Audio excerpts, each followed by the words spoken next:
आप सभी को जय मसीह की। खुदावन यसु के पाक जलाली जिंदा कुदूस नाम में आप सभी को सलाम। Greetings to you in the name of our wonderful saviour Lord Jesus Christ. एक बार फिर से मैं आज 13th क्वेश्चन में 13वें सवाल में मैं आप सभी का स्वागत करता हूँ। सबसे पहले जैसे मैं हमेशा कहता हूँ, मैं इस बार भी यही कहूँगा कि परमेश्वर पिता से मेरी यह प्रार्थना है कि सदैव आपके और आपके परिवार के ऊपर उसका अनुग्रह और उसकी दया बनी रहे। मेरे भाइयों, मेरी बहनों, आज मैं एक बार फिर से आपके लिए होमवर्क और क्वेश्चन लाया हूँ और मैं बिलीव करता हूँ कि आपकी उन्नति हो रही है। जितने भी लोग पहली बार इस चैनल पर आए हैं और पहली बार इस प्रोग्राम को देख रहे हैं, मैं आप में से हर एक को बताना चाहता हूँ, इस क्वेश्चन और आंसर के सेशन को स्टार्ट करने के पीछे हमारा एक ही रीज़न है कि हम परमेश्वर के वचन को, खुदा के कलाम को और गहराई से पढ़ें, हम इसे समझें और हम एक अच्छे विद्यार्थी बने। क्योंकि मैं जानता हूँ जो वचन जानते हैं वे कभी ठोकर नहीं खाते। तो आज एक बार फिर से मैं आपके सामने एक और नए होमवर्क और नए सवाल के साथ आया हूँ। लेकिन उससे पहले मैं आपको कुछ बातें समझाना चाहता हूँ जो कुछ लोगों ने, मुझे लगता है कि अब तक नहीं समझी है। बहुत सारे जो लोग थे विदाउट आंसर दिए हुए हमें आंसर मांग रहे थे। मैंने लास्ट वीक जब चेक किया आप लोग के आंसर्स, तो कुछ लोगों ने आंसर नहीं दिए लेकिन वो चाहते थे कि हम आंसर करें। तो प्लीज़ मैं आपको बताना चाहता हूँ, ऐसा नहीं होगा। हम सिर्फ उन्हें ही आंसर करते हैं जो हमें आंसर भेजते हैं।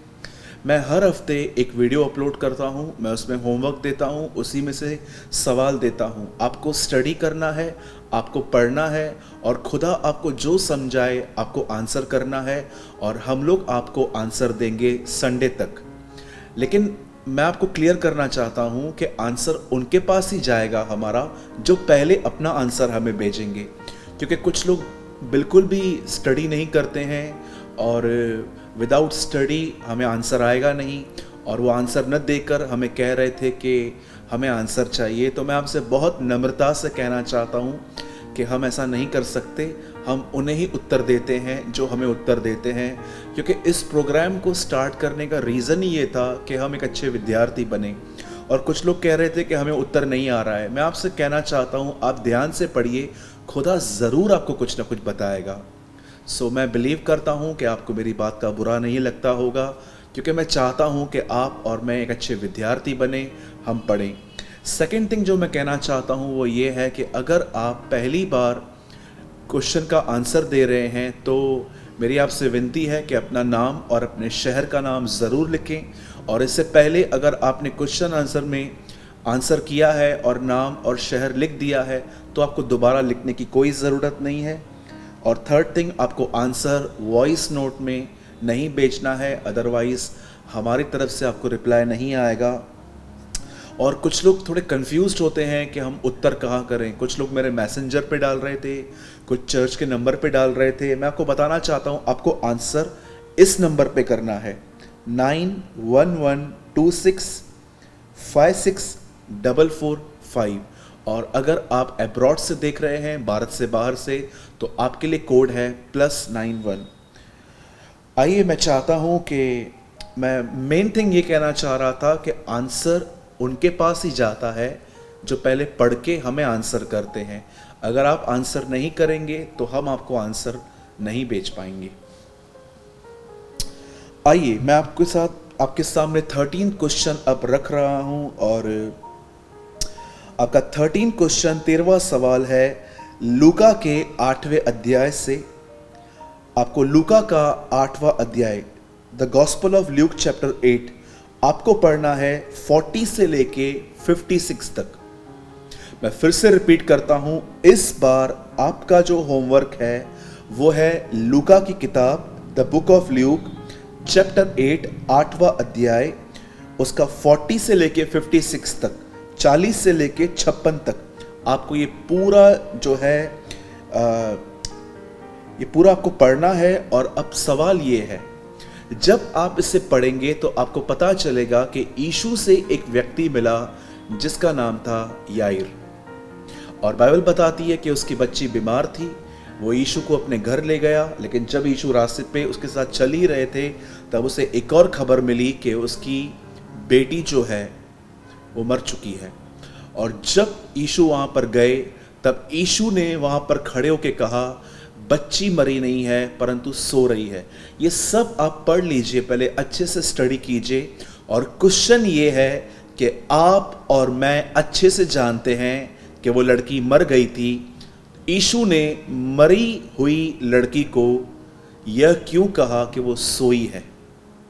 अगर आप आराम से पढ़ेंगे, मत्ती, मरकुस, लूका, ये तीनों में है, आप आराम से पढ़िए। एक्चुअली लड़की मर गई थी, लेकिन यीशु ने कहा वो सोई है।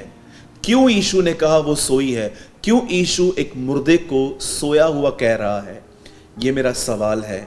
मैं आपको फिर से कहना चाहता हूं, आपका होमवर्क है लूका 8 अध्याय का 40 से लेकर 56 तक।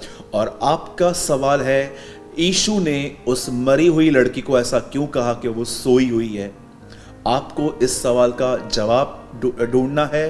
और मेरी आपसे विनती है, विदाउट बाइबल पढ़े हुए उत्तर न दें, क्योंकि मैं अपने लाइफ में, मैं अपने स्पिरिट में बहुत सेंस कर पाता हूँ कि कुछ लोग बगैर स्टडी आंसर करते हैं। देखिए, इसमें आपकी कोई उन्नति नहीं होगी, पर मैं कहना चाहता हूँ अगर आप उसे पढ़ेंगे, प्रभु से प्रार्थना करेंगे और जो आपको समझाए वो आपकी उन्नति होगी।